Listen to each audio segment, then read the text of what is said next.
Hello and welcome to this very special, in my humble opinion, episode of For Calling Birds, because this week I'm joined by someone I'm just a bit in awe of, actually, who I'm such a super fan, and I do feel a little bit starstruck to have her on. I don't think she does many podcasts, maybe I'll be proved wrong, but I have with me today the most wonderful influencer, my favourite influencer, a fashion guru. I have with me Fran Bacon, aka The Fashion Lift.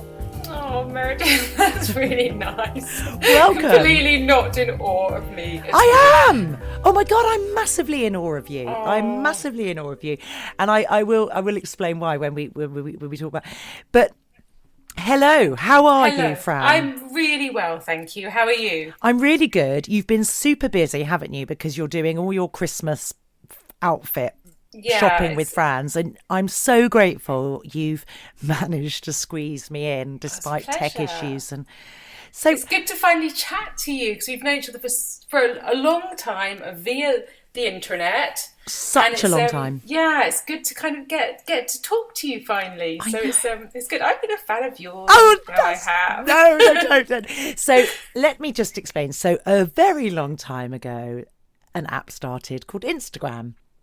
And I didn't really know what it was, but I knew that there were some really cool women on there that I really finally identified with, actually. After so years of kind of being out in the parenting wilderness, I felt like I just had to be a mum. And suddenly there was this collection of photos of women my age just smashing the stereotype and looking wonderful. And I think the first one I followed was you. Really? You were the school run mum at the time. I was. So can you remember how long ago that was, what year that was, and what was that planned, or was it a fashion background and it happened organically? If you could just explain what happened and what the tipping point was for you to think, I can make a living out of Instagram. Yeah, it was completely by accident, basically. I had no idea about Instagram or about blogging. It started off with blogging. Before Instagram, it was a blog, and a friend of mine I was dropping my daughter Jessica off at school, and I always used to go to school. Obviously, I used to buy for John Lewis, so I had a retail background. But I used to love, the newest trainers. I just like putting outfits together. So I used to go up to school, not like high fashion, just basic, nice trainers, pair of jeans, jumpers. But I kind of always keep my eye on what was the trends that were coming in and try and get there a bit before everyone else, just to make my life a bit more interesting, because I was like looking after two little ones. So then my friend who went to Oxford, she was like, oh, I've been reading these things called blogs. I'm going to set you up a blog. I'm going to do you a template. You've got to sit down there. She literally sat me down and made me write a blog. So I kind of had to learn to code in a very basic way in the background. And I started writing a blog. I stayed up late. I did it, around the kids. Jack was a baby. He's 11 now. So I guess it was 10 years ago. God, was. Yeah, and so it just kind of took off from there, and it took off, which was strange. There was a Facebook page that some of us ladies used to share kind of outfits on, set up by someone, and that was kind of the initial starting, and then it just took off, and I used to get tens of thousands of hits on my blog, and I started on Instagram, and Instagram. I think the tipping point was definitely I was featured in a Times 2 article written by a friend of mine called Alex, who's now a friend. Wasn't a friend I didn't know her at the time, but she contacted me. She was really supportive of all of us, and she did this big article on women kind of getting businesses out of just wearing fashion. So that was the big tipping point for me. So it was completely by accident. I had no idea what it was, or I had no idea. It was almost bridging a gap to when I was going to go back to buying. So it was good, and it was strange and fun, and I was so conscious of putting myself out there and taking photographs of myself, embarrassed, really embarrassed about the fact that I was taking photos of myself and putting them on the internet. And I felt like I was kind of putting myself up to be pulled Judged. down, almost judged and laughed at. And I was absolutely amazed by people weren't judging me. They're like, actually, I like what you're wearing. And I could just say, you know what? Don't look at my face. Don't look at me. It's not about me. It's literally about the clothes. And that's what I wanted to call it. I wanted to call it, it's not about me. It's about the clothes, because it's really what it was about. I was just like, here's a great outfit. I found these great trainers for a great price. It was very much high street, because obviously, you know, I couldn't afford any designer stuff. So it was all about the best stuff on the high street, pre-loved things, kind of accessible, and for normal people who weren't, 6-foot models, normal mums who could put the outfits together. They saw me, they could relate to me, and then, yeah, you use it as a whole outfit wasn't solution. just, we keep saying the word mums, and I should just explain, it was quite left field, but without being, someone needs to lock this woman up, she's clearly been out drinking or not. It was just so cool. I remember your favourite Instagram photo, and I think it was probably the photo that I fell in love with you, which was the tutu, the tulle skirt, looking like you're walking through Notting Hill or Kensington, with, I think, a blazer on and a leotard underneath. And I just thought, God, that's so cool. It's so subtle, but so cool. And I was sort of in a world, I'd been in fashion, and I'd been in a world. I was very lucky in our playground. I was in quite a cool part of North London, and that was great. But then 10 years ago, we moved to the home counties, and I love the home counties, and it's got so much to offer. You're in Surrey, you know this, but you do very much feel like if you dressed as you would have done when you were working in Ladbroke Grove in 1996, people would judge or... I mean, women can be the worst. The playground can be brutal. And other kids, you know, my son used to get, why'd your mum dress like that? And so to finally find someone who wasn't trying to be different or alternative, but just effervescently, naturally flowed into a little bit of left field fashion, but still, you know, suitable for every occasion and situation, and it was you. And I just thought, I love everything about this person. And I know there were quite a few originals back in the day, because there was Dressed Like a Mum and Does My Bum Look 40, and all they've all rocketed as well. And I've loved seeing the journey. But for you, and certainly moving on a few years later when I became a business owner and I sent you something, or you actually bought stuff from us, which was just amazing, because you get sent stuff all the time, you never need to buy anything, but you did, and you chose to do that without any discount or without any big fanfare. And our stuff, the minute it's on you, it just went whoosh, it rocketed. And I've got the followers I've got today, they've plateaued because I'm just rubbish, but I've pretty much got my followers today because you included me in a blog. Yeah, well, you know, for me, I always want to buy my own stuff. I think if I'm willing to part with my money for clothes, then other people will. You know, I'm like, okay, I love this so much. It's, you know, it's what we do. We buy clothes, and I don't think I'm anything special. I don't want to be sent stuff for free. I feel very passionate about that. I'm like, okay, I will buy if I like something. People will say now, because they know that they would get them advertising, you know, for 114,000 people who are interested in clothing. So it's good direct marketing. But I think, you know what, I would rather buy these things than be sent them, just because I can really back myself about that. I can say, you know what, I bought this. So if anyone questions it, or, you know, obviously I do get sent lots of stuff. But I do also buy. Do you get sent a lot of shit as well? No, luckily no, because I guess they have to have your address, so then they have to go. So if I see something that's really not me, then I will politely just say thank you, but no thanks, because there's no. I mean, I'm not going to like. I mean, you know, you get the odd bit. You're just like, oh my God, that's and I will send it back, or just say, you know, it's not really for me, and I'll pass it on. But yeah, in general, thank goodness, I try and keep it as focused as I can on stuff that I love, and everything. Before I put anything on, I'm like, okay, would I buy this? Would I go into a shop and buy this?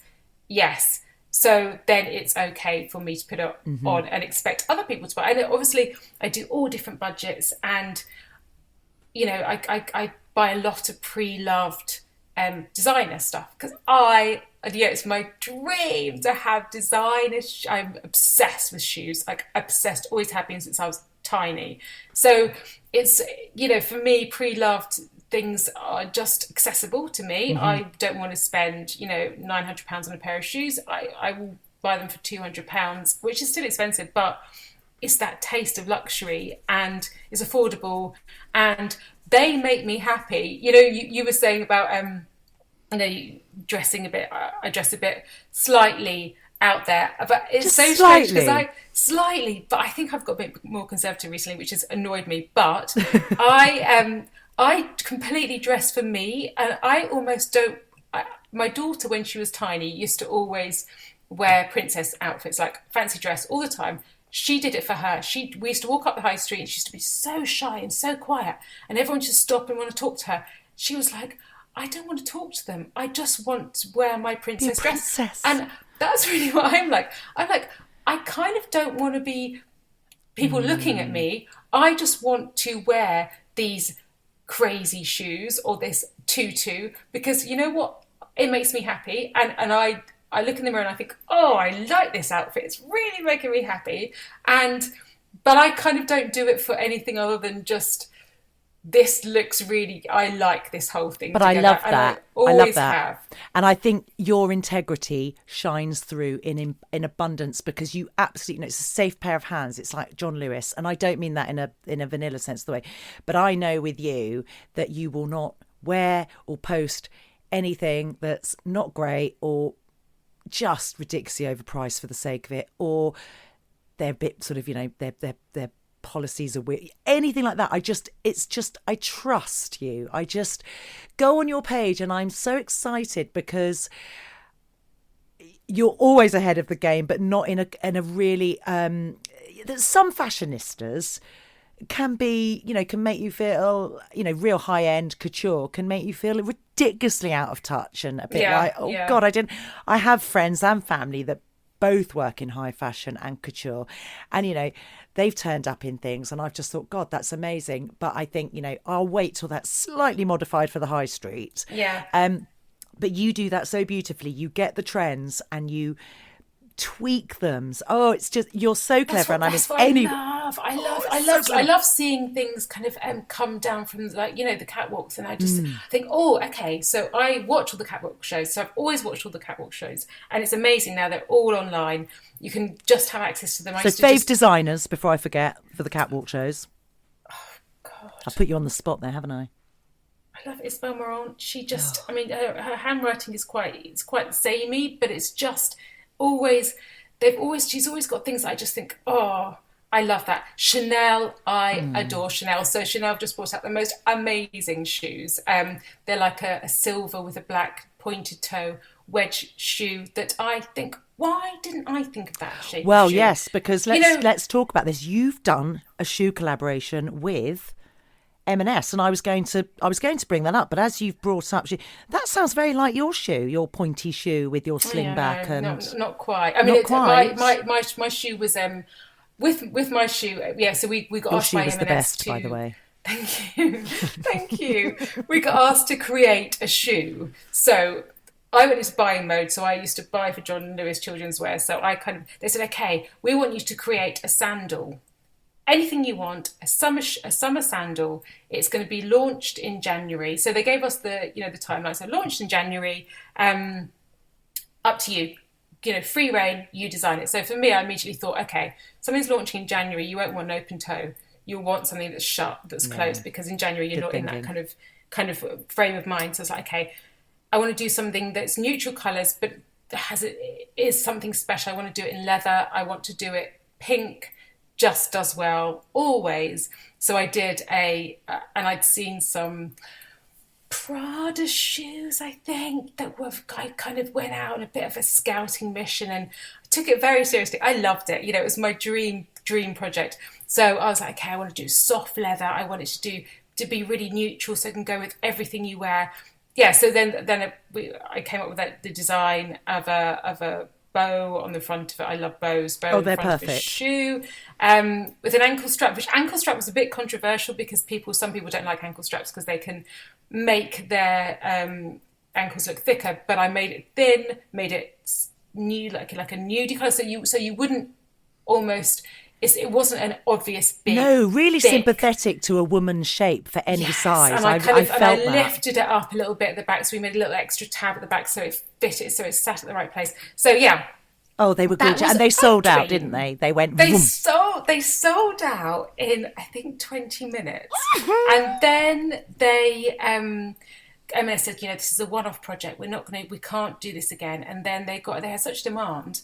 They brought them back twice in huge quantities, and I got messages from people all over the world saying, I'm in Dubai and I've just bought a pair of your shoes and our M&S. So it was. I'm on the hunt for a pair. I'm definitely on the hunt for a pair. It was. They're nice. They're nice.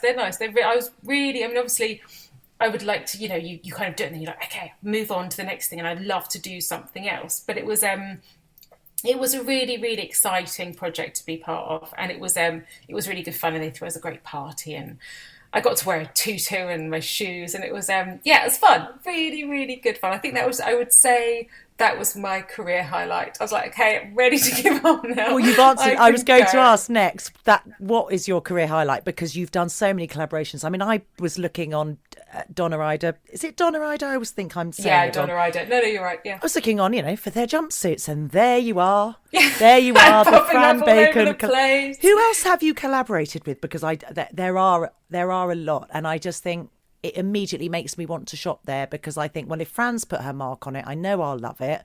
Thank you. So where else can we find? I did quite a lot with Wise, actually. For about 3 years I collaborated with them. Sequin rainbow cuff. Exactly. That did really, really well. So again, it was a collaboration. So it was me and Marielle from Wise. We put our heads together, and together we came up with some really good ideas. So I kind of pushed the boat. I was like, we've got to do this. I would push her, and she was more conservative, so she would pull me back, and we kind of met in the middle. So that went, I did a broderie anglais blouse, kind of just changed shapes, and puffed sleeves, high necks. I love a puffed sleeve. I love a bit of drama. I think clothes have got to be a bit dramatic, a bit, I don't know, I think life is so shit. Life can be so hard, and if there's anything you can have fun with, it's fashion. So I don't take it too seriously. I don't take myself too seriously. I don't want, I found I struggled with what I was doing for so long, because I was like, I don't want to be presumed I am, kind of a bit of a dizzy blonde who likes shopping. I want people to realise that I'm very passionate about this, but also I understand it's not going to change the world, and it's not very important in the grand scheme of things. You can pay yourself to people doing brain surgery, etc. But you've said that to me before, how you feel like, oh, should I be using my platform, but actually no, because you do provide comfort and help and a safe space for people, and actually that's doing your bit. They come and they know it's going to be nice and shopping. And it's quite. I keep it narrow. I keep it to close, because that's what I know lots about, and that's my area of expertise. So if I was to move on to anything else, I don't say anything about parenting. I don't, I just make mistakes all the time with everything, and it's just everything. Life is a learning curve, isn't it? So, but with fashion, I feel safe, and I feel safe, and I feel like it's my safe place. You can direct them for me if they want a ranty account. We go. Where I've plateaued on my followers I got from you 10 years ago. I know, but I love that. So I love those accounts, and I'm like, my God, good on you. You've really, really, you're voicing your opinions and your views, and I think that's amazing. I think it's really brave. Do you? Really, really I always brave. think. Yes, I always think. brave. Influencers must think, oh, why are they on here being all mouthy and annoying? But I mean, I do think micro influencers are coming into their own. I've been recently regarded as a micro influencer, and was sent stuff by Anorak. They asked if I would sort of style some of their bits, and I know a couple of influencers, some micro and some bigger. And that's been really, really lovely. And the feedback's been really nice. And I felt, but the pressure to wash your hair and get nice photos, and it's not as easy as you think.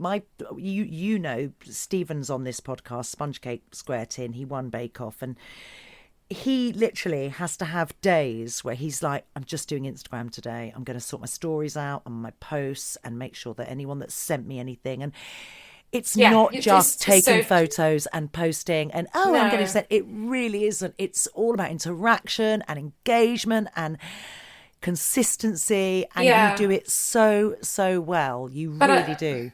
I'm also really aware that I'm not working 12 hours in a hospital looking after, poorly children and people. And so I always think when I have days like that, I'm like, well, I can't ever say it's hard.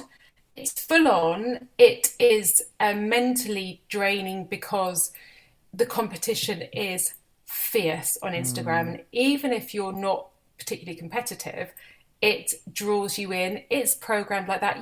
They have the most incredibly intelligent people in Instagram making people work hard to be successful on Instagram. It's not, you have to work at, you have to have a talent at doing what you're doing. Yes. But it's, I've worked, when I was in buying, I worked really hard. I worked from 8 till 10 at night, and it was relentless. And I couldn't, with Instagram, I almost push my foot down the accelerator, but I can also pull it up again because it's my own business. So you've set boundaries, I feel. I feel that you set boundaries from day one. I don't know, my family would think that, but I do. I am on my phone too much. Like when it comes up saying you've spent this long on your phone this week, and I'm like, shit, too long, Fran, too long.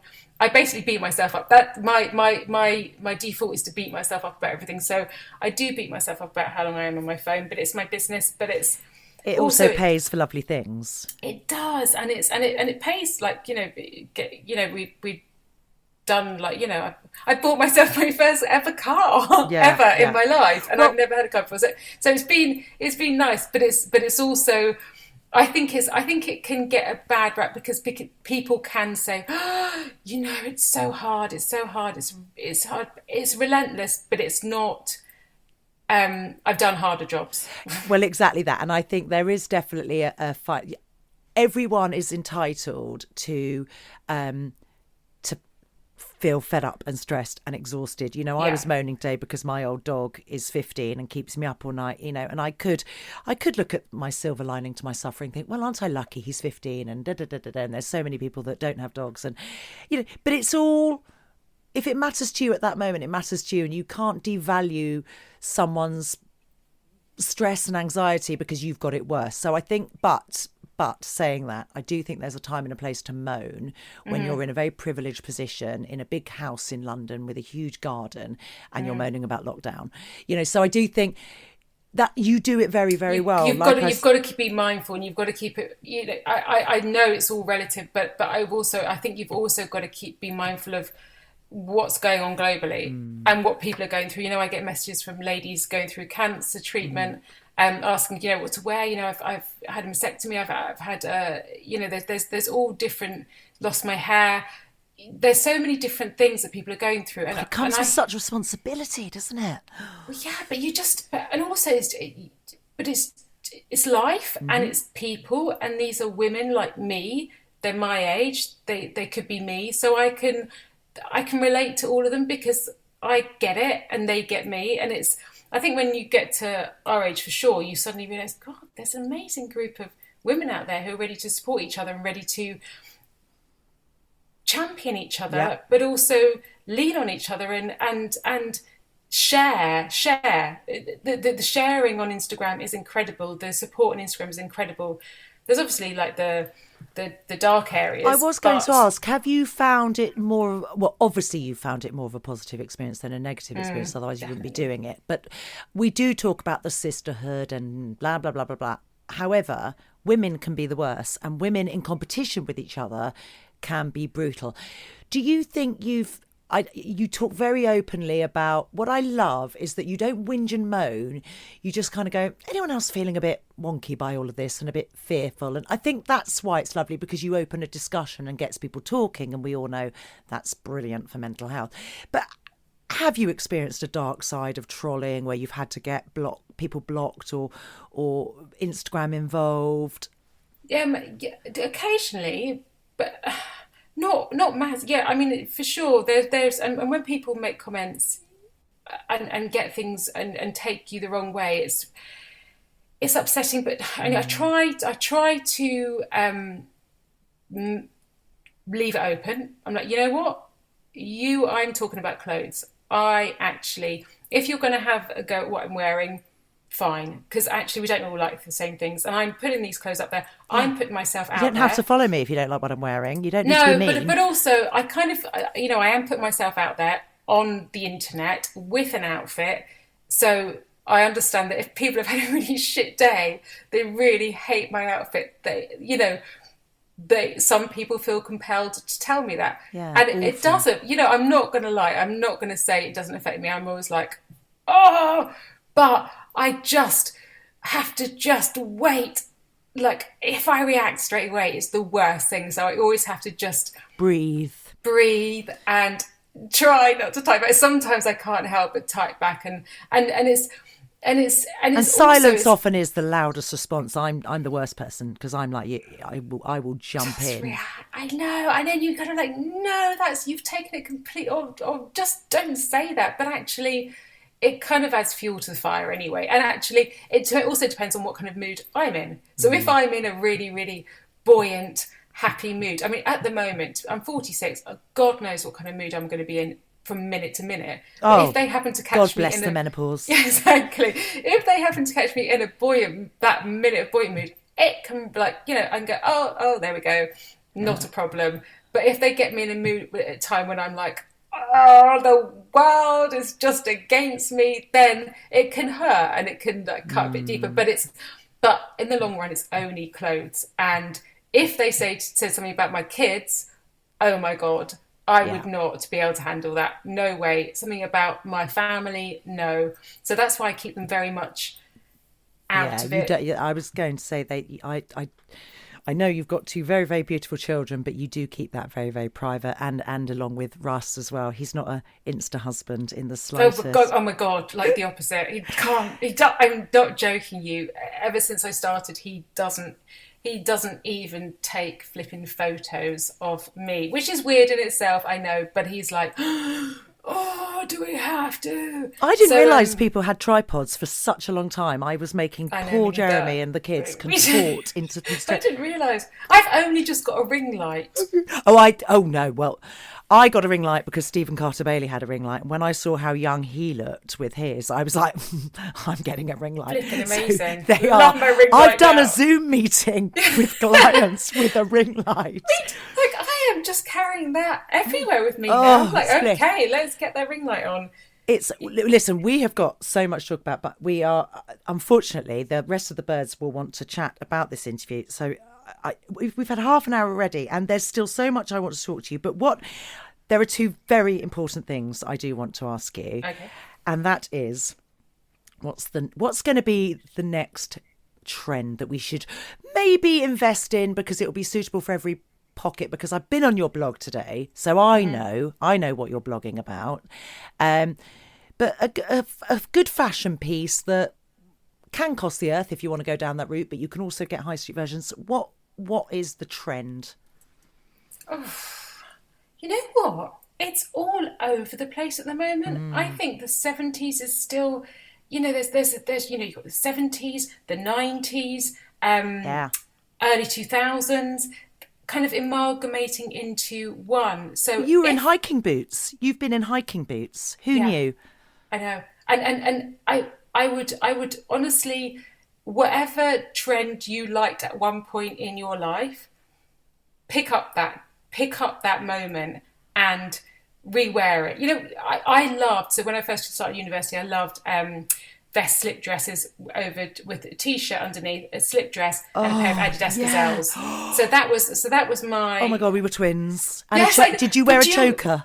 Yes, of course I would. Yes, yes, yes. I loved it. Do you remember? So that my inspiration for that was Madonna in the Rain video. Yes, of course I remember. Yes, that. yes. So she had so I was Cap like, sleeve white t-shirt. exactly. So that was it. So that I was like, yes. So I mean, I think that kind of vibe, the Kate Moss, late 90s, early 2000s. I think that kind of thing we will see. You love a tan boot and a skinny jean, Fran, don't you? I love a tan boot. And I've got to just quickly say that before we go, because I know that I picked up a photo of you and I put it on my blog early on, and I still love that outfit. I love it. You're wearing a leopard print coat and what were you wearing? Your leggings and leg warmers. Yeah, leg warmers and then Nike Air Max from the 90s. See? That kind of thing. So for me, I feel like it's almost the cycle is going closer and closer and closer and closer. So things like that. I would almost go for personal style. I think personal style is going to have its own day, and for each person to pick a time that they adored in their life and thought, you know what, I looked really good in an A-line skirt and a pair of high boots and a jumper. Wear that. Yeah. Wear what suits you. And I think there's been a time when trends really suited our shapes. Go for that. And also dungarees has been a good one, hasn't it? Dungarees has been massive. Yeah, I'm not wearing dungarees so much anymore. Dungarees was good. I think jeans, obviously the 70s flares are in at the moment. They're going to carry on through the next season. I've got some 90s ravers ones at the moment. They're so wide, I have to wear leggings underneath. Oh, do you? Because they're billowing. I love that. So my daughter is now into all these. She's borrowing all my clothes, and she's so lucky. she's out. She's like wears a little Burberry scarf and a baseball jacket, and we walked past this actor who was in Enola Holmes with yes. Yeah. So we walked past the guy who was in that, and he had on the coolest outfit. He had skinny jeans, an American baseball jacket, a green and white arms, and it was very 90s. And so I think about the 90s, and I think that kind of look will come back. I think my 90s look was completely based around the fact that I had a lot of leftovers from my aunt Ingrid was a model, but my mum was in the music industry, but also had a boutique in Pimlico. So Amazing. She just had loads of just crap lying around that I just used to make this sort of, I look like Lenny Kravitz on acid and sort of, brilliant. But it was just brilliant. It was, loads of necklaces. And I am regressing to the 90s, and I'm hoping this isn't a second midlife crisis, but if it is, I don't care, because you've said, Fran, if it makes you feel happy and if it gives you happiness and joy and you look good, that's all that matters. Absolutely. What other accounts inspire you before we go? Because I cannot believe that we've got to stop, because I could chat for hours and I'm sure everyone could listen to you. So you've got to come back on. Do you promise? I will, definitely. I'd love will to. you? Will you come back on if you're launching something else with M&S? Definitely. I'd love to. Okay. I think, for me, travel accounts, fashion accounts, I love, because I love seeing, the colours. I find that nature really inspiring, and seeing the colours. I obviously love the designers. I love, the Chloes, the Chanels, the real high end designer accounts, because you can just get loads of inspiration from them, and you can mix it, can't you? You can mix and match design. If you've got one really good designer piece, you can throw it together with a load of anything from Primark to vintage, and create a look that looks like you've just come out of Champs-Elysees. Yeah, I love Lucy Williams as well, and there's another. I mean, these are the girls probably I could have flipping. They could have been my daughter, but Polly Sayer is a great one. She's really young. I'm making a note of all these. Polly Sayer. Yeah, she must be maybe in her mid-20s, but she's just, some people have just got great style, and she's got great style, and Lucy Williams has got, one of the biggest. She's got great style. What's she called? Marsden. Loads of the Scandi. Oh, I love the Scandis. And there's lots of Scandi twins girls. At the moment. Lots of twins. Yes. Alice and Olivia. Is that yes. I love them. But they're young. Camille Sherry is really good. She's also my favourite account is, I've forgotten it. It's the Parisian account. You know, the Parisian street style account. So basically, someone has set up an account where they just snap Parisians in Paris. Yeah, I've seen that in your stories a lot. I love that. I love Angie Smith as well. Angie's brilliant. Angie's got great style.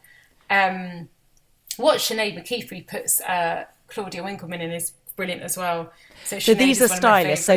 For non-fashion people, these stylists now have Instagram accounts, so you can see pretty much what they're putting on their clients. And Angie Smith is probably best known for Holly Willoughby, I would say. Yeah, I don't think she doesn't dress her anymore. Yes, there was a big Holly's. Yeah, changing everything. Yeah, so she's with someone Davina, else now. I think Davina she does. Yes, and I don't know if she does Rochelle. Yeah, I don't know if she does Rochelle. She does one of the girls from Saturdays, I think. Still, yeah. So she's great, so chic, so laid back. In her own Instagram. Never shows her face, so it's all about the clothes, which is what you were saying was something that you and Sinead McKeefery does styles Claudia Winkleman, and I love what Claudia wears. Oh, anything Claudia wears. Yeah, she's so cool. And Sinead, her eye is brilliant. So it's right up my street. It's all about trouser suits and, tuxes. I love a tux. I love a going out tux. Oh, that whole Flashdance look. Brilliant. Where she's in do you remember that scene in Flashdance? We all do, where she's eating the lobster and she's just in a shirt front and she takes off her and Express Yourself Madonna. I mean, women in androgynous suits is my thing, with Adidas trainers and I adore it. A crop top. We're so 90s. What about smaller accounts? I know, we're such 90s kids. I just love it. And because I look at your account, I think, I can do that then. I'm going to wear that. And I don't care. And it just gives me so much confidence. Smaller accounts, followers. I mean, I love Broke Dirty Blonde because she doesn't give a shit. And I know Davina McCall is equally obsessed, and I want to say to Davina, back off. I found her first. But there are some Broke Dirty Blonde. Just okay, I'm gonna have a look. I'll follow her.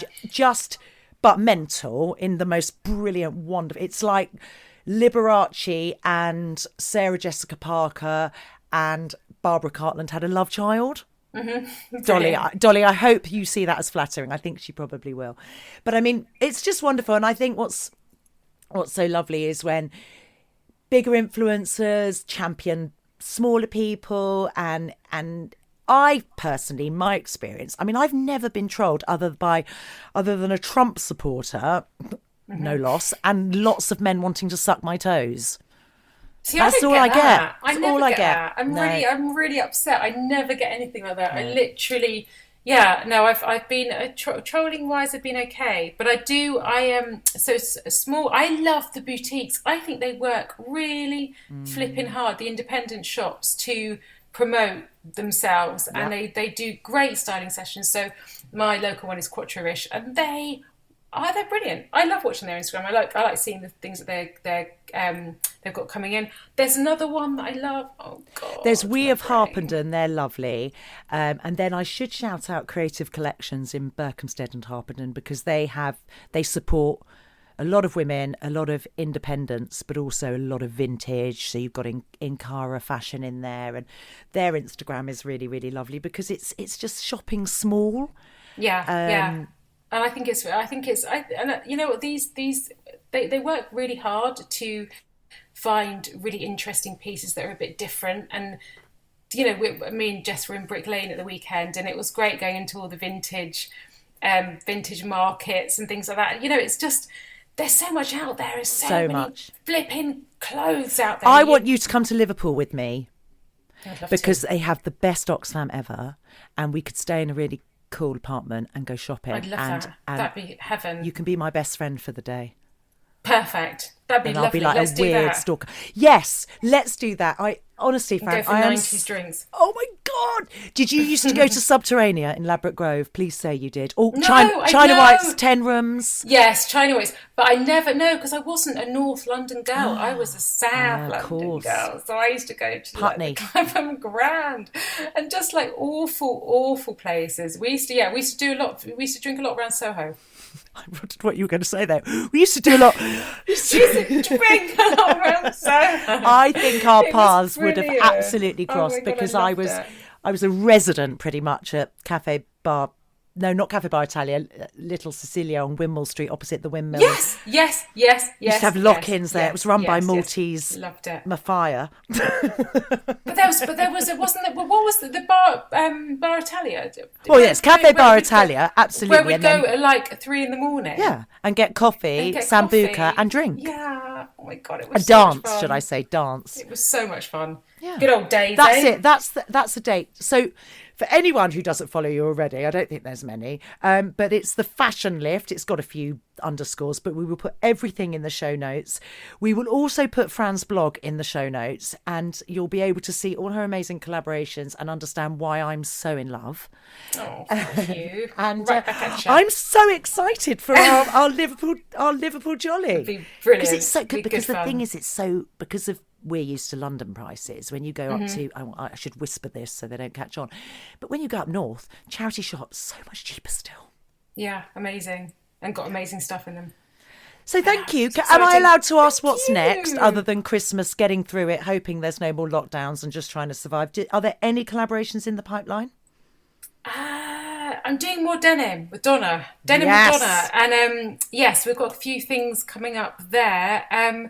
I don't know. I would love to have my own brand. Is what I would love to have eventually when I'm brave enough to take it. Just doing really, really small drops of really, really special pieces Little that capsules. people would little capsule wardrobes. The things that I love that will not make, just make and sell out just tiny drops of gorgeous pieces that people can treasure forever. Because I think it's really important to keep wearing things and not throwaway fashion. I think has had its day. Obviously, it never had its day, in fact. But I think it's time for us all to be a bit more conscious about. You heard it here first. A Fran Bacon capsule drop. Check out Cortez. I've watched that label from the beginning. I did a photo shoot with the guy behind Cortez, and he got Stormzy in a T-shirt for Reading this year, and it's gone nuts. And they literally do exactly that. They don't have a website. They just do drops. It sells out.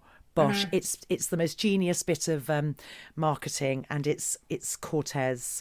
Cortr. I'll have to find you. It's got a funny old Instagram, but young kids, street style, they're doing it brilliantly as well. So yeah, amazing. That's the way forward. Fran, thank you. Thank you for coming on For Calling Birds. It's been bloody brilliant. We could have talked until the cows come home. Certainly about fashion, about our mutual love of SJP. And her fashion. And thank you. Thank you so much for having me. Thank you so much for chatting. Yes. And we will put everything you need to know about Fran into the show notes.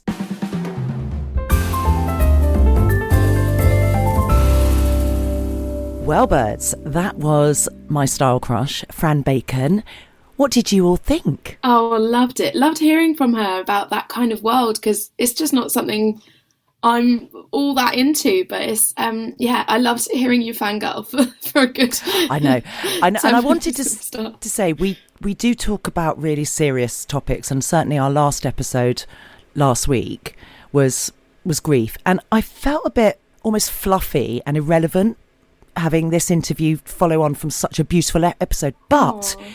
The happiness dressing up gives me. Fran touched on that, saying, I don't feel that I'm relevant, or there are more important things in the world. And I've often felt like that. Oh, Stephen, you only make cakes, but we do something that, we distract, we create, we provide a service of sorts, which for somebody's mental health might be just what they need that day. That mum who has given birth 3 times and doesn't feel very sexy, and then suddenly sees Fran and goes, fuck it, I can be sexy. And I am sexy. That just because it came from a blog or an Instagram page doesn't mean it's not relevant.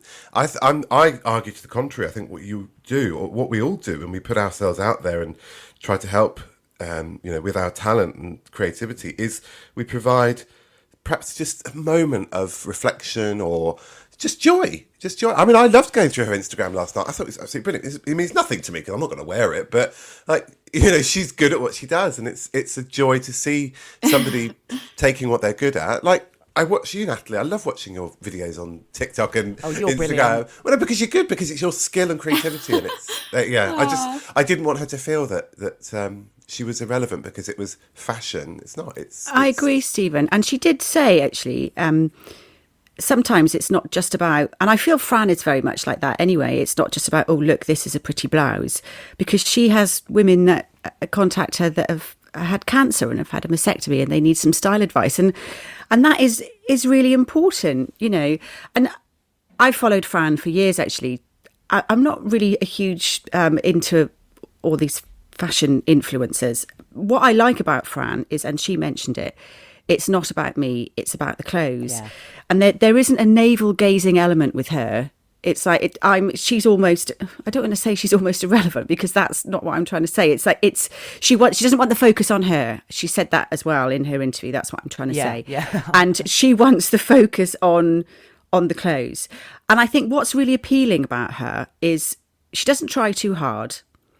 And she's a bit of an every woman, isn't she? Yes, she's got quite broad mass appeal. And I think that's quite hard, actually, to appeal to so many people, because a lot of influencers, you know, they are quite niche and they will appeal to a certain sort of person, or they have a certain sort of style, but Fran, just everyone really likes her. Especially at her age as well. Like, I Steady. don't know. I'm not saying that she's old or anything, or you're all old, but We are. it's Meredith, you're a little bit old, but no, I'm just kidding. I only see younger influencers and fashion icons in quotation marks these days on Instagram, and it's kind of a bit demoralizing when I see someone like so beautiful, so like, and they do make it about themselves. Yeah, they do. Well, I'm speaking very broadly here, but I find that very boring. Yeah. I find that very boring. So, but Fran, I really like, because, you know, you could look at her Instagram page and follow her and really like her style advice. Mm-hmm. I could. Stephen does. And also my mum could, you know, she go, oh, that's a nice jumper. I'm going to get that. Or, you know, I just think she's really lovely and she's really normal, and everyone can look at what she's offering on her Instagram page and see a reflection of themselves in it. Love how it started as a passion, like as something that she just really enjoyed doing when her kids were young. Yeah, she's definitely paid her dues as well with a fashion background for John Lewis. That that is important to. But that's what I do with her and with you, Meredith, and I said with all of us with our respective talents or skills or outlets, is it's effortless with her as it is with you, Meredith, and you know. It's because it's what we're good at and it's what we love and it's what we do so well. My brief is homeless. You know, like that's my brief. homeless lady. And always to be comfortable, something with elastic and lots of layers. You know, that's my brief. It just happens that Fran liked it. But that's how I was sort of drawn into her. I can't see the fashion as anything other than, you know, it's what it is on the surface. It's good clothes put together well. I wouldn't wear it. I mean, I might do some variations of it, but as far as I was concerned, what I was looking at was the social media side of it, and that's what I was attracted to, is somebody who's good at what they do. They're not trying to be something that they're not. They haven't dominated their market and thought, I'm going to be greedy and jump into somebody else's and do a mediocre job of it. But because I've got so many followers already, I'll become an instant success. Another bugbear of mine. She just does it well. She's non-invasive. She knows she's in a big pond with a lot of other fish. She doesn't try to fight with those fish. She just does what she does well, and that was the joy of it. And she comes across as really authentic, which I think is her success. Yes, and there's no major filtering. I mean, we all use a filter, but I mean that she doesn't sort of touch up her face or use filters or anything like that. And funnily enough, I very rarely get annoyed by influencers or anything like that. So I often don't see it. So someone I love could be, you know, someone else's worst nightmare. But something about Fran is everyone does like her, as you said earlier. And what I would say, I know that Natalie doesn't see many influencers our age, but our demographic and the people I follow means there's almost too many. There's so many sort of early 50s, late 40s, you know, and it is really, really saturated. You forgot how old you were then. I did. Well, I'm denial, I think. But to find really good ones that are relatable, that don't make you feel shit about yourself or FOMO. And actually, one of the biggest things that I would say that clients point out when we've discussed, you know, who to send things to or what have you, it's when you're in your 50s but you're using filters, people won't really have an issue with that, and they might not say it, and they might not unfollow you, but they won't potentially invest into what you're wearing or say. You can't use an anti-aging filter and be promoting a face cream. It just doesn't work like that, and people are beginning to see through it. And Fran has been doing it. I mean, we've been Insta friends from day dot, and she has put the graft in, and then to pinnacle before the pandemic with those shoes, the fastest selling shoes I think M&S have ever selling out, they've ever had. I think the first pair sold out in 20 minutes, and then they were restocked, incredible. And they sold again in 3 hours. I think Spencer's. They had a couple of influencers that did shoes, didn't I? think Erica Davis did shoes at the same time. On a Sunday. Yeah, Erica Davis, another one that I really like, actually. She's quite normal. Yeah, I'm really in love with her. Her house is incredible. She does a lot of house stuff as well. So yeah, Fran she does. Fran is fashion. And as you say, some photos of her are just neck down. Erica Davis, I would say, is more lifestyle.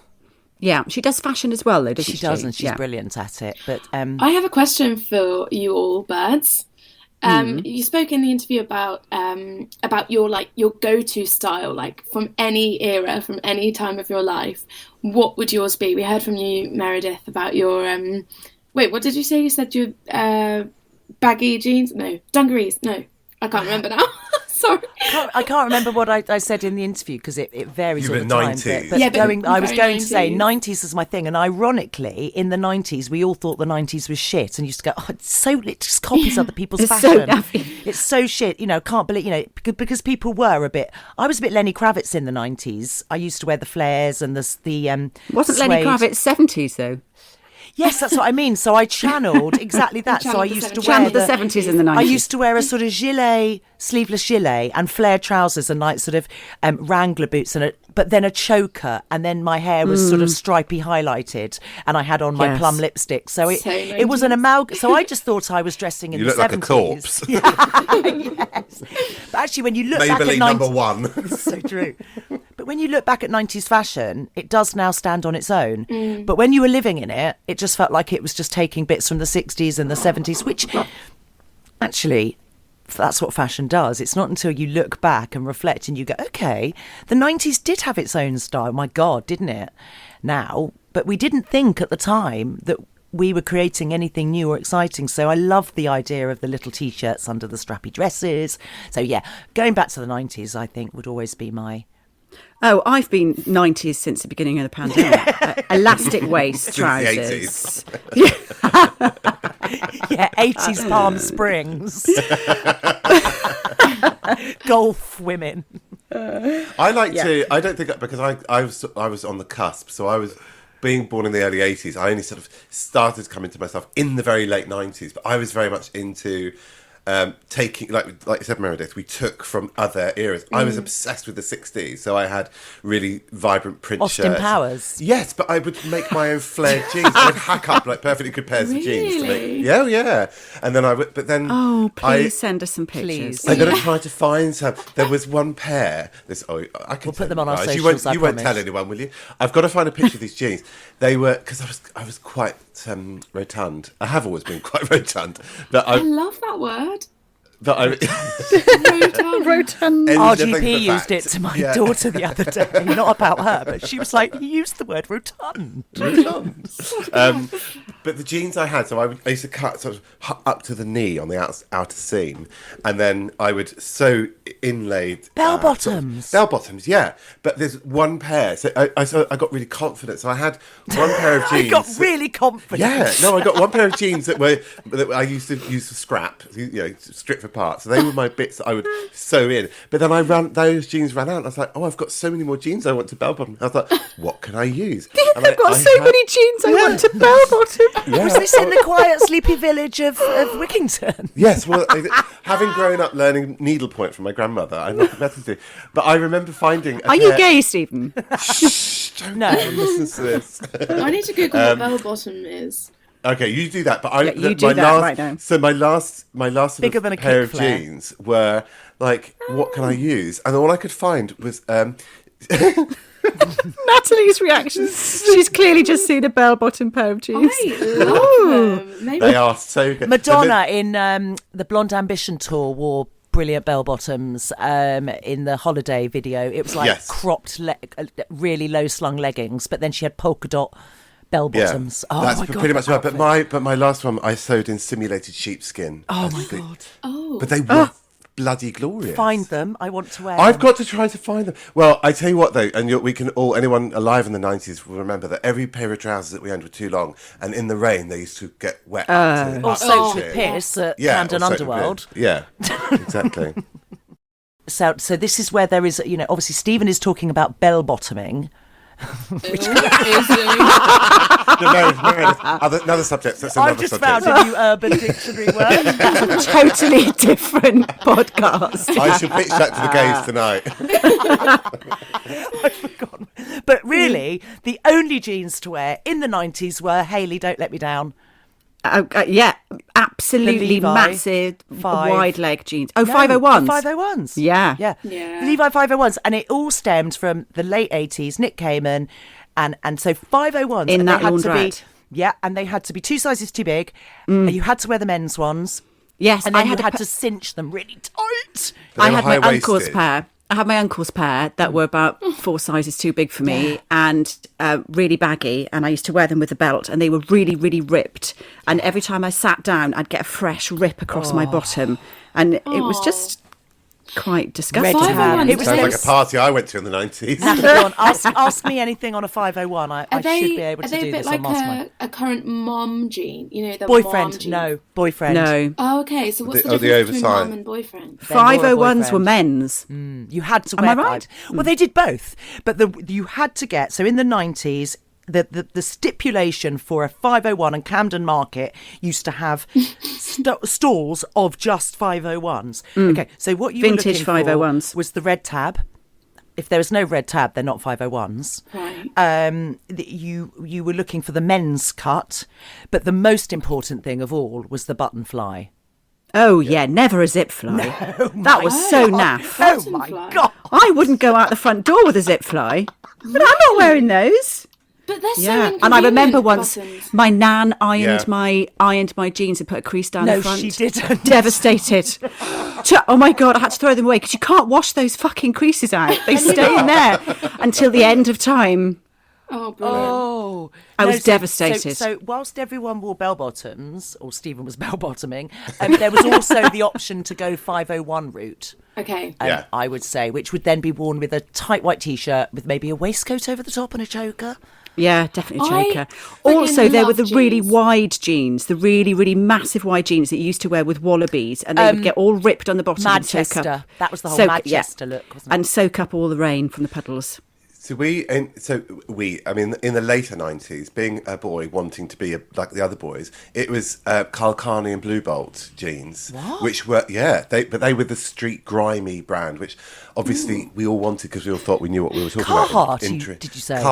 Carl Carney I've and never Blue Never Bolt, heard of yeah, they were the grimy Big in fashion. Wigo. But they were huge. But do you remember Mr. Spliffy, the little character? Yes, yes. He wore Blue Bolt jeans, but they and were Purple Ronnie and all that. yeah, but his jeans were, they had the 28-inch waist and the 47-inch round legs. Yes, yeah, It I had a looked pair like of you were those. wearing shallots, like shorts / jeans. But they were. The problem is, Natalie, the jeans nowadays are designed to complement any figure, whereas jeans in the 90s were just it was one shape. Yeah. And whatever shape you were. I love jeans. I think that would be my go-to style. All I have in my wardrobe is jeans and t-shirts. What do you wear? What label jeans? Do you wear a Levi? Levi. Well, until recently, I've only ever worn Levi's. Only ever bought Levi's because they last for so long. And actually, I've had a couple of pairs that have they've been that old, they've got holes in their knees or something. And I've taken them back and they've replaced them for free.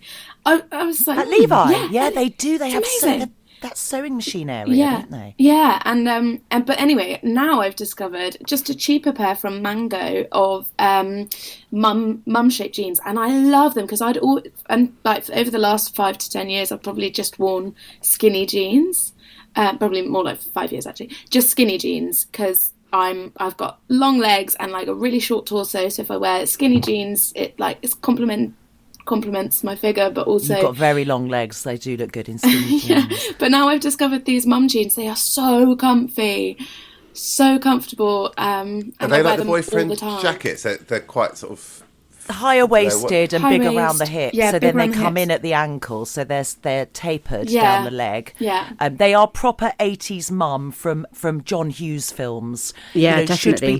be Yeah. twinned with a sort of pastel crochet jumper. Yeah. I mean, they're those sort of jeans. The ultimate skinnies for me, though, sort of in the early noughties, were the Baxters from Topshop. Oh, yes. I loved those. Oh, weren't they good?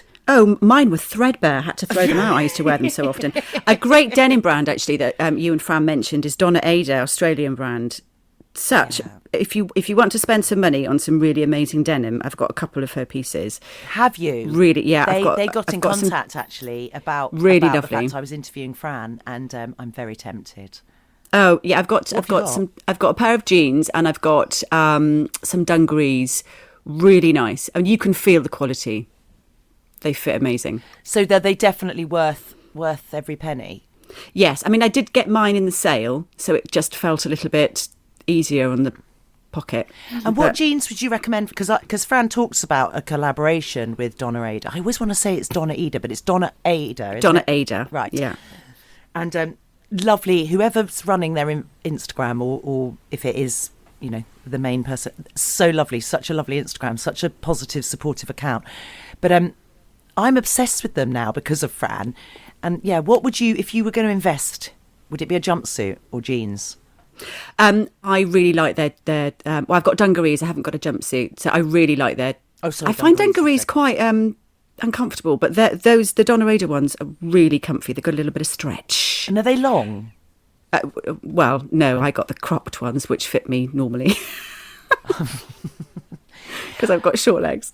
You see, I hated dungarees for a really long time and almost refused to wear them. I think that was Hale and Pace that put me off, and sort of Rod, Jane and Freddie. And then I remember coming back on Instagram, when Instagram started, and there were women in dungarees, and I've gone from hating them to just having loads of pairs of dungarees now.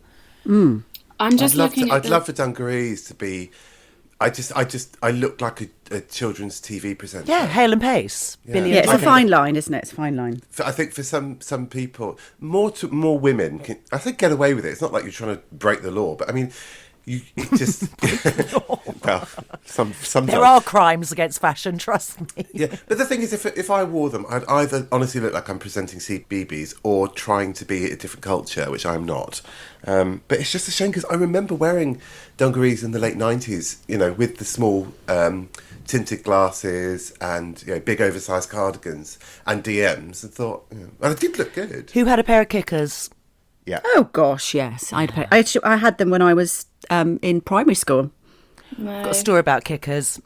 Go on then, I've got a Liz. very quick story about kickers, which still I think is probably why my brother will need therapy for the rest of his life. But there used to be a big kicker shop in Tottenham. Do you remember it, Hayley? Was it? Wasn't there when I lived Wasn't there. there? But Maybe it was. kickers store. I don't know if it was even like a wholesaler's in Tottenham High Street, Tottenham Hale. I was talking about it the other day with a friend. Anyway, my dad took my brother. My dad didn't ever do anything with us kids, so this was a really weird thing anyway. Like, my dad had sort of come out of his adult haze. Was it called like Tower Shoes or something? I think it might have been, but it was all I remember is kickers. Anyway, we went along and we got our pets, and I put my feet in mine, and they fit it. It's a bit of a weird one. I was half sizes with kickers, so you could either feel like they were massive or tiny. Anyway, my brother was trying to get his foot in a kicker and saying to my dad, no, it won't fit. And my dad was going, it will, it's your size. Just keep on pushing the heel down. And my brother was saying, Daddy, it won't fit. I don't know why. James, I'm sorry, it's your size. It's obviously. And the woman came over and said, maybe if we took the tissue out of the toes. No. And I've never forgotten that. My little brother having his foot shoehorned, literally, into 1 inch of sole. Oh, bless. Oh, bless him. Anyway, sorry, digressing totally. But kickers, yeah. I think kickers, great on women. Men, no. Jeremy had a pair. It's enough to make me dump someone. Red kickers in a grown man. No, he looked like Mr. Tumble. actually don't know what kickers look like. Are they? Natalie, you're so young and glorious. No, I think this is I do. such an education. Are they like I white love trainers? No, on the They're contrary. like little boots. All the boots. school kids wear them around here. They're like little ankle things. Oh, really? Or you can get shoe versions as well. Are they still quite big? Yeah, And everyone there's wears a them around here. red dot So on the left shoe and a blue I dot on the right. I had the blue leather kickers with the white stitching. Yes, that's right. And then on the sole, there'd be one red and one blue. Oh, yeah. Oh, they're On the quite back, yeah. ugly, aren't they? Yeah. Well, yes, but women used to rock them quite well. But Yeah, when I I bet. first met Jeremy, he had a pair of kickers, and he was so proud of them because he knew I was sort of quite into fashion, and not many people up here had one. And he sort of turned up in these red kickers, and I just thought, I love you, but never again. No. Oh, If you want to see a really ugly pair of shoes, Natalie, from the 90s, Yeah. Google Wallabies. Oh, I had a Clark's pair. Wallabies. Me too. I loved them. okay. I mean, they were Desert comfy. Boots, weren't they similar? Wallaby. No, they look like pasties. Oh yeah, the I had- ridges, the ridges one, the crepe sole and the ridge round the toe. Yeah, I had a turquoise pair with a paisley lining. I thought I was so cool. They look like yeah. pasties. Patrick Cox brought out his sort of wallaby, and they were a little bit more. I remember Layla had a pair of one of my bestie, Layla, had a pair of Patrick Cox from Shelley's in Oxford Circus. That was the destination to go and get shoes in the 90s. Yes, going at Shelley's. Shelley's or Red or Dead. Yes. Oh my God. I had a couple of ugly pairs of shoes from Red or Dead in my time as well. I just wanted to talk about decluttering because I've recently had a little zhuzh to my wardrobe up and just decluttered everything that I don't wear, and I used the Marie Kondo technique briefly. Sparking joy, yeah. Thank you, goodbye. Yes, thank you for your services. I'm going to give you away now to a better home. But yeah, I really missed this one pair of shoes, and I'm really worried that it's going to happen again with this. I've recently just said thank you and goodbye to 12 now pairs they've of come shoes. back into fashion. 12 pairs of shoes. Couldn't do it. Yeah, 12 pairs that I just don't wear. I keep stuff, right, because I think that not like you, Meredith, when you think that, oh, this is going to come back into fashion, but because I think I might need it at some point for like a self-tape or for an acting role or for something that I'll be doing somewhere somehow. But I'm really worried that I'm going to miss them. And at some point, that would keep me awake at night. That would not spark any joy. That would but spark insomnia. It feels so good having a clear wardrobe. I don't have a lot of space here, and it's nice I love a declutter. It makes I get to the point sometimes where I've just got so much stuff. It makes me breathe. You know, it feels like a weight on my chest that I can't. And it's like, oh gosh, I need to declutter. And then I just feel like, oh man, I feel so light. I feel so much happier. And then about 6 months later, I'll go, oh, I'll wear that really lovely old jumper that I had because it makes me feel nice. And I go, fuck it. Yeah, that is. Fucking gave it away.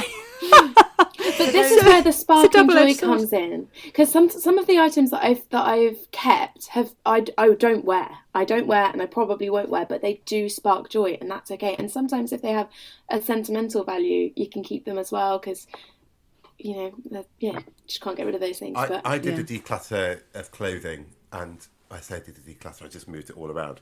I threw 3 items away. And guess which 3 items I have needed most since then? Yeah, exactly. Those 3. But do you know what the worst thing was? Because I hope they weren't 4 calling birds t-shirts and sweatshirts. So, but we all know which radio station sweater I threw out. And I was going to take a picture of myself in it for Meredith as a joke.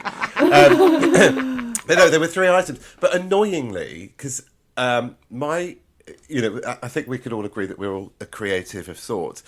So in the, like, for me, it's kitchen equipment. I can't bear to throw anything away because I think I might actually need it. And I can honestly say I do use majority of what I own. But in my mind, I was like, I sometimes have to stage photos and I try different outfits on. And there's one particular shirt I threw out. I was like, oh, for goodness sake, Steve, it was a joke when you bought it. You've never actually worn it. You're never going to wear it. And it was the one thing I was looking for frantically. I was opening all of my those ugly shirts? It wasn't that ugly. No. There is a brand, isn't there? They're called like ugly shirts, and everyone wore them in the early millennials. They were a bit like sarsaparilla. They had that patchworky. No, it was just a shit shirt. It was just it was just a ridiculous... They're called shit shirts. That's what they're called. That's the website, shit shirts. Yeah. Actually called that. No, my clothes are just shit naturally. I don't need to brand them that way. But it was just annoying because it was that one thing that I thought I'd never wear, and I needed it for a photo shoot. And I thought, and in my mind, I was cursing myself, going, Stephen, this is why we don't declutter. Yeah. All right, this is why we don't do it. You must live in your hovel of ridiculousness. They will have to cut me out of my home one day.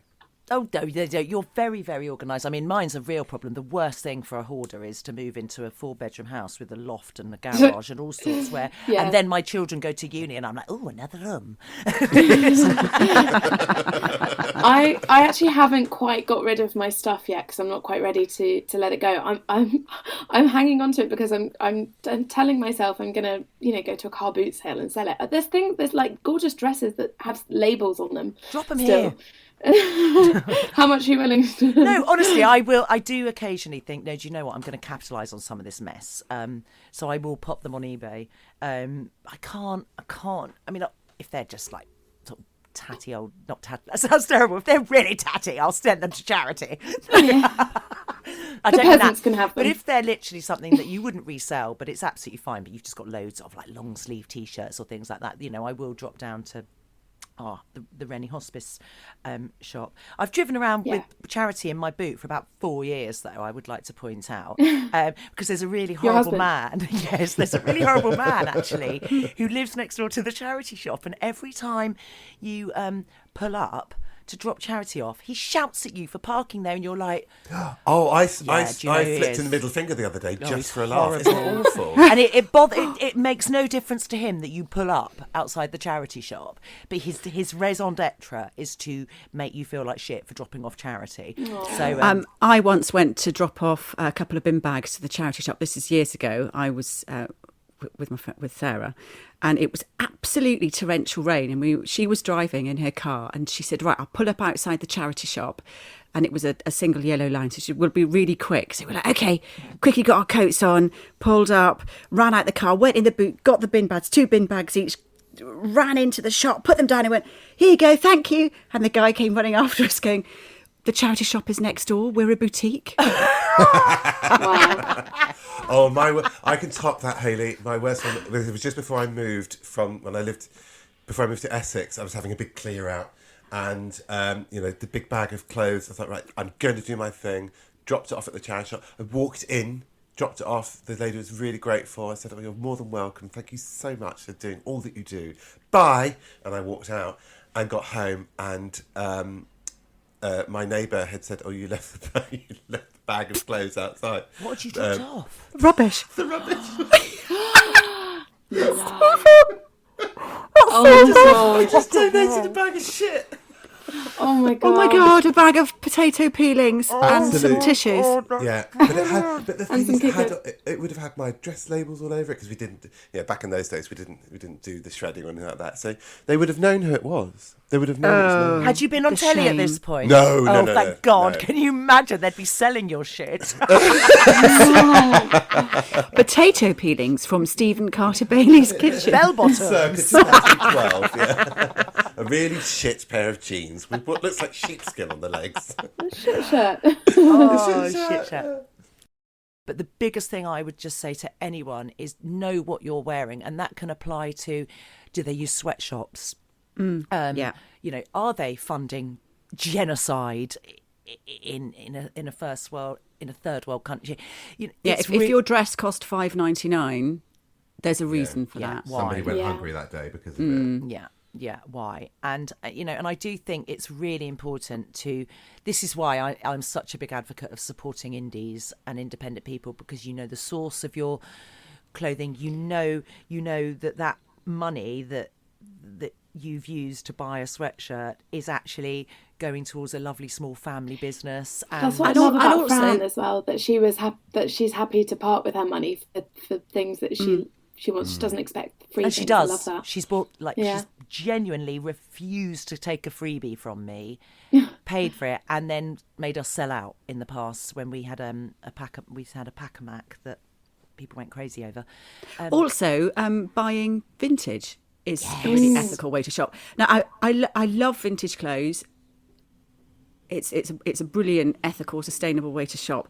But I have to say, I always have a bit of a problem when I go vintage clothes shopping, because I see something like, oh yeah, I love it. I buy it. I take it home. Can literally get half a left boob in it and nothing else. Oh, because of the sizing is so weird. Sizing is always. I'm fine with Yeah. coats. Well, actually, not even coats, because I've got quite broad shoulders.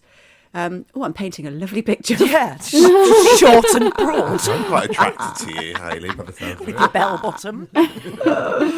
I'll bell bottom with you, Stephen. But yeah, I always have. I love going to vintage markets, and I like. Oh, I've bought these few steals, and it's like, oh, okay, Yeah. I can get a big toe in that. And nothing Yeah, else. well, that's so you know that people always say Marilyn Monroe is a size 16 and we should all embrace being size 16. Marilyn Monroe, a size 16 back then is today's 10, 8, 12. Her And waist I'm was tiny. tiny, and I'm working with Inkara, which is a archive. It was the first accredited fur-free vintage label. They have never dealt with fur. They are completely cruelty-free, and I've been doing a bit of work with them. And I mean, she said to me, "Oh, take these dresses." I'm like, "Oh, they're 12s and 14s. I can barely get them up." I mean, it really is. What my mum saying she was a size 12 in the 60s is not today's size 12. So yeah, that can be really soul destroying when you buy vintage. So do remember, do opt. So I'm fine with the shoes. I'm fine with the shoes.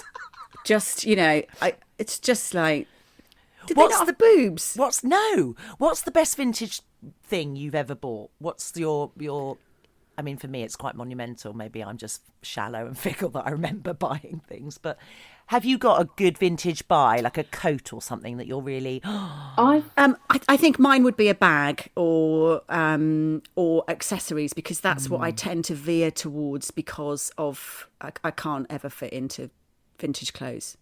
Unless I bought being a vintage so short and broad tent with massive tits. Yeah. I don't own all that much vintage things. I can't really remember the last time I bought anything, but I was I raided my mum's loft once and found a really nice black handbag, and I'm all about just a small black handbag is like my go-to. It's the only bag I own. And unfortunately this one that I'm talking about is broke. Like the strap broke now, and I haven't managed to get it fixed, but I had it for years, and my mum had it for years before that. And it's just a little black bag. She said it was quite expensive when she bought it, but do you know the make? Do you know the label? So This is where Natalie goes, it's just a Chanel? No, it's not Chanel. I'm gonna get it. It's in my cupboard, and I have Googled it before, but I don't think I found anything. Bear with me. I'm going to come back. I'm really I'm intrigued. Intrigued. I've got two. A Jaeger cashmere camel coat, 75 quid. I wear it to death. It's negated in wear per day. You know, when you buy something and you go, okay, cost per day, how much will that be? I've worn it so much, it's literally paid for itself. And a Burberry kilt from Camden Tunnels. You know, the bit very Vivienne Westwood. Very in Vivienne Westwood, and I paid probably more than I would if I'd just gone to like a charity shop. I think my Burberry skirt was 35 and my camel coat was 75, which is a lot, but it wasn't charity. It was a pre-loved store. But my God, they will never, ever, ever, ever, ever go out of fashion. A camel coat is such an investment. It's such a brilliant investment. They go with everything, and you can be in a really shit pair of tracksuit, bottoms and a t-shirt, and you put your camel coat on, and I could literally pull off that I was a mother with her shit together just because I had that coat. And underneath it was all chaos. But yeah, that I would say, if you're going to invest, good old British Jaeger, Burberry, all those lovely brands that use lots of wools and home weaving, and what just don't get moths. No, I've never had a moth problem, she says, going up to her loft to Silence of the Lambs. And just fluff where clothes once were. The handbag is Jane Shilton. Oh, Jane wow. Shilton. Oh, do you know it? Yeah, it's proper 90s, that. Oh, really? Yeah, there was a shop, Jane Shilton. Wasn't it a bit like Morgan, Jane Shilton? I can't. Were they just bags? I had a Jane Shilton bag, 100%. Oh really? I've just found something. I've found eBay. There's loads of Jane Shilton on eBay. Bags and handbags for women. I think they looks I think like they she did mainly bags and shoes. Oh, okay. But I can see the logo is her sort of autograph. It's her Yeah, handwriting, isn't it? Yeah. Yeah. Yeah, I just remember it sent- so well. Just sent you a picture on the group. Jane Shilton. Yeah, there you go. That's a blast from the past. God. And Anne Klein. That's another oldie one. Friends of Calvin. I think you were thinking of Jane Norman, were you, Meredith? No, Jane Shilton. Oh, I Jane remember Shilton. but I remember Jane. God, that's remember another Jane one. Norman. God, Jane Norman, Morgan, and Karen Millen. Yes. Karen Millen. Oh, they recently. Well, the girls went had. bust, didn't they? Yeah, that was under the. Have they gone bust? Was it Arcadia? I thought it was under Arcadia. Oh, possibly. They My went mum was under. obsessed with Karen Millen. I could never fit in Karen Millen back in the day because I was bigger than I am now. I was a good 14 in the 90s, so Karen Millen was just Oh, Karen Millen's tiny. teeny tiny. Yeah, Yeah. glamorous It was- women. The girls used to buy one item of Jane Norman clothing and then carry her around for the rest of their lives. Yes! Yeah. There are girls out there still with Jane Norman carrying. God, I can't believe it. I hadn't thought about Jane Norman since the 90s. It feels really weird thinking about it. And those That was bags, huge when I people was used it young. for school bags. They were like plastic bags with rope, the shopping bags. Yes, yeah. And every girl used them to go to school. Yeah. Hilarious. Well, my little nephew, well, he's little, he's 14, gave me a bag, and it was a JD sports bag, exactly the same plastic with the rope. And I laughed at him and said, "Oh, what is this, the 90s?" And of course, he just looked at me and went, "What?" It's like, "Oh, sorry." It's like kind of lost on you, isn't it? And then I showed it to my sister. She went, "I know, Jane Norman." Oh, Jane Norman. If you know, you know. If you know, you know. But Natalie, who are I know you like Levi's, but because we are all old and you're lovely, Natalie, what are your labels you really love now? Or you just don't care? It's all about what they look like? I don't know. I'm in a bit of a period where I don't really know what my style is. Don't really know where to buy clothes from, where suits me, what suits me. But when I was younger, I was like well into all the surfer brands.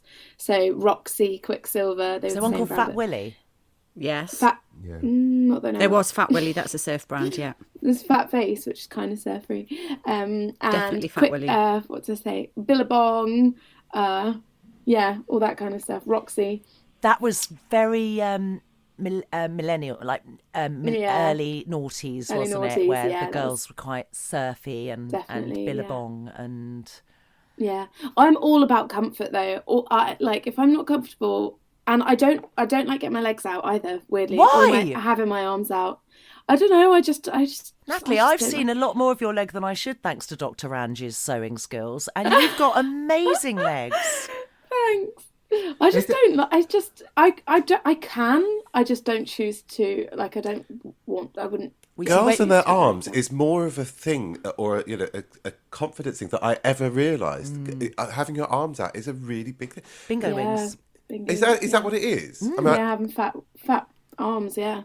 it's like it's men just have nothing like that in terms of that. I'm sure they do. I'm sure there are men out there, but I've probably met want to more be bigger. women. Yeah, but I've met more women who've been like, I couldn't possibly wear that because my arms would be out. It's like it's not the 1600s, love. But we're all beautiful. We all have beautiful arms. We Yes. shouldn't be ashamed. No, you shouldn't. And the thing is, but saying that, like you said, Natalie, if you find yourself sort of with an arm exposed, you will physically change your body shape, size, and you'll move yourself to look different.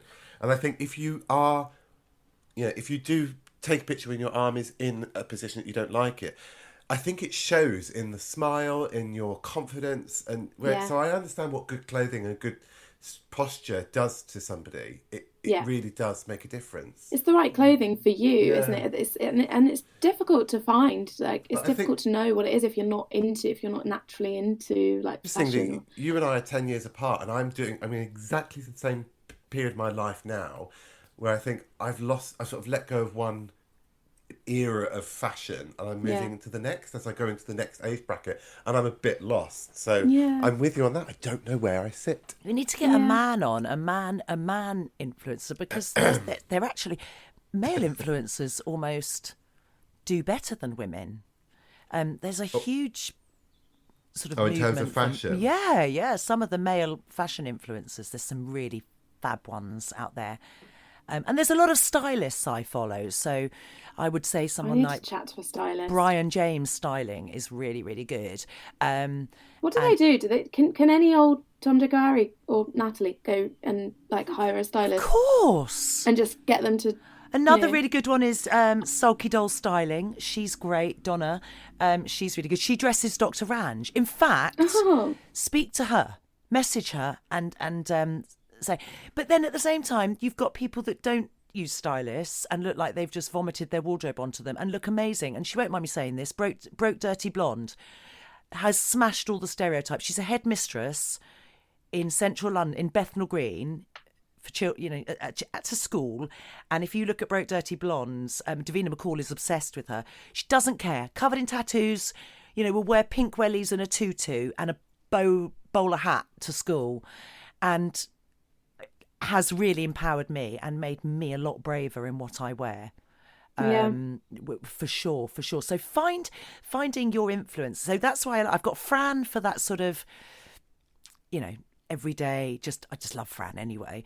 But then if I've, real creativity and think, I really want to change my look and do something different, Dolly is a brilliant one. So they're a good stylist, but you don't always need to find people who've got stylists. There's a great street photographer called Scott Schumann who's got he's got I've got his book. He's called The Sartorialist, and that's what he's called on Instagram. And he just basically goes around the world and he goes to fashion shows and he shoots people on the street. And I find that a really inspiring feed because it's just regular people. It's also fashion people, but he just finds people that have got really incredible style and he shoots them, and it's lovely. I can just lose myself in that feed. If you like fashion, if you like style and you like clothes and something a little bit different, you give him a follow, The Sartorialist. I'm going to definitely. We'll put all these in our show notes.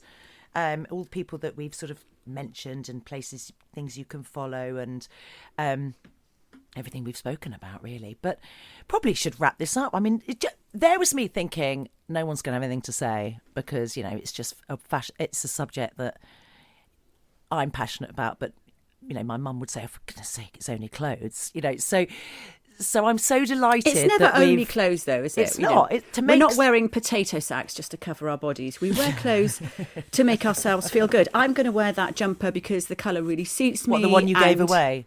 Yes, gutted. I was just going to say things that spark joy.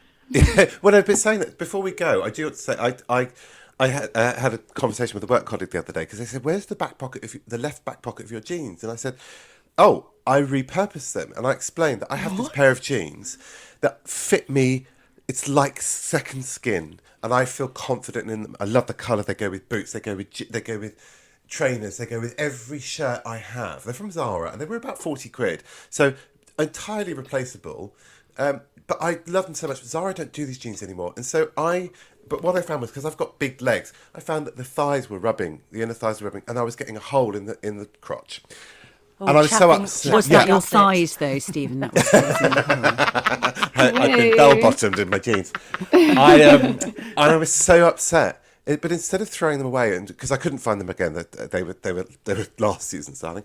I cut the back pocket out and I sewed it into the inside thigh to create a protective layer, so I could continue wearing the jeans for another 2 years. So these jeans are now going to be 4 years old before I throw them out. That's what I mean by vintage and repurposing and reduce, reuse, recycle. It's like it wasn't a lot, but this colleague said, I love the fact that there's a back pocket in your crotch. She said it looked really good. I was like, thank you. Please stop looking at my crotch, but thank you. But that I think we need to look at that in another episode. About what we've done to saving the planet, or making something last a little bit longer. I know somebody that upholstered their Volkswagen camper van with jeans. Oh my God, amazing. That would be amazing. And on the wall, it was pockets from the jeans, and they were holders for things. It was amazing. That is brilliant. Genius. Do you remember Yeah. the dispensary in Portobello under the Westway? They always Yes, had really of quirky course. designers.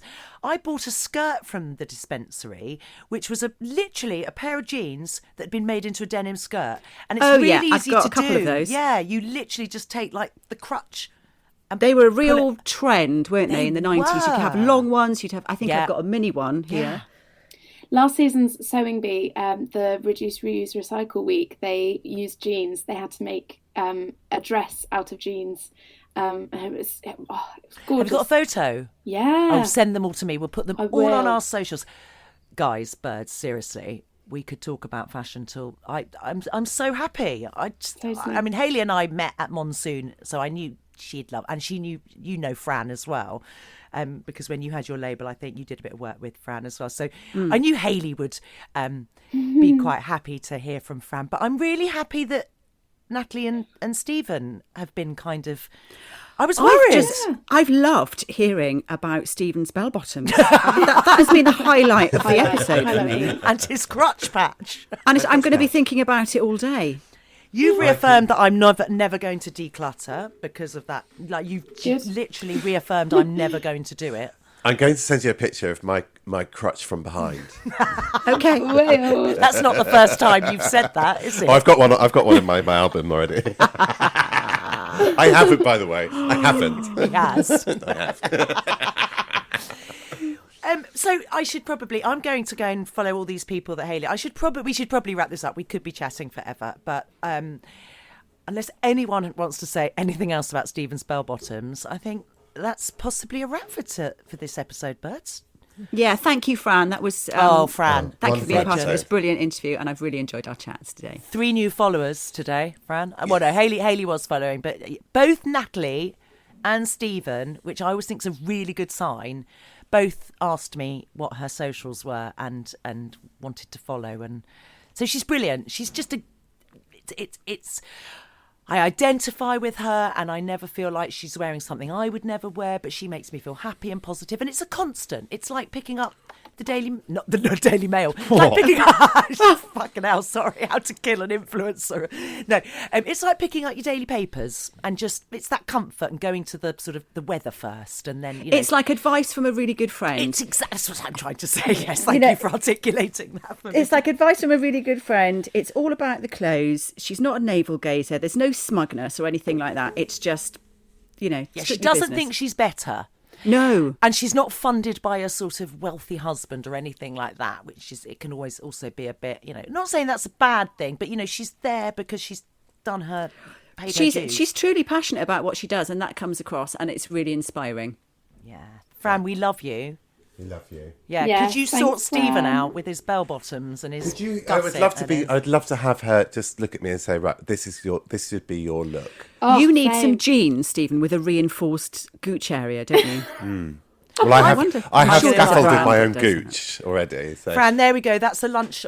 We will take you out for lunch if you come up and look at Stephen's crutch, Yeah, perfect. please. I bet she's never had such an appealing offer. Oh, Birds, that was such a great chat and so inspiring. I love Fran Bacon. I'm a big fan. But until next time, that's us. Goodbye. Goodbye. Goodbye.